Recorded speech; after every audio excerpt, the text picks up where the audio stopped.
ঘরে এসে আমাকে আমাকে চিৎকার করছে আর বলছে যে লাইনে দাঁড়িয়ে খাম ফেরাতে ফেরাতে আমার শাড়ির আঁচলটা ভিজে গেল, তা আমি কি করবো বলো? অন্য কোনটা ভাগটা যদি কেউ দেয় না তাতে আমার কি দোষ? আমার কোন দোষ আছে? আমার যেটুকু রোজগার আছে সেটুকু দিয়ে তুই খাবে?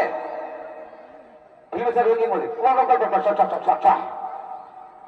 অন্য কোনটা ঘটনা দিলে তারপর তো সঙ্গে চলবে। আগে চলতো না, আগে চলতো না। ইটেট কোথা খায় বই রোজ করে খাবে। বই যদি আজকে অন্য কোনো ভান্ডার না পেতো, আজ না পেতো, তাহলে কি করতে পারে? কি করতো? বুঝতে পেরেছি। ওর কাছে 500 টাকা দিয়ে মদ খাবে, ইটেট কোথা খায় ছিলেন কি?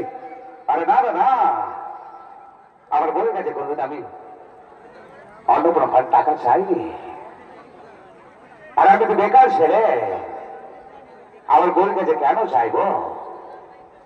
আমার বউ যেটুকু দাম করে উনি যেটুকু থাকে, আবার চাওয়ার দরকার থাকে এক বাজের দিনের জন্য 10 টাকা চাই। আর আমার দরকার নেই, আমার দরকার নেই।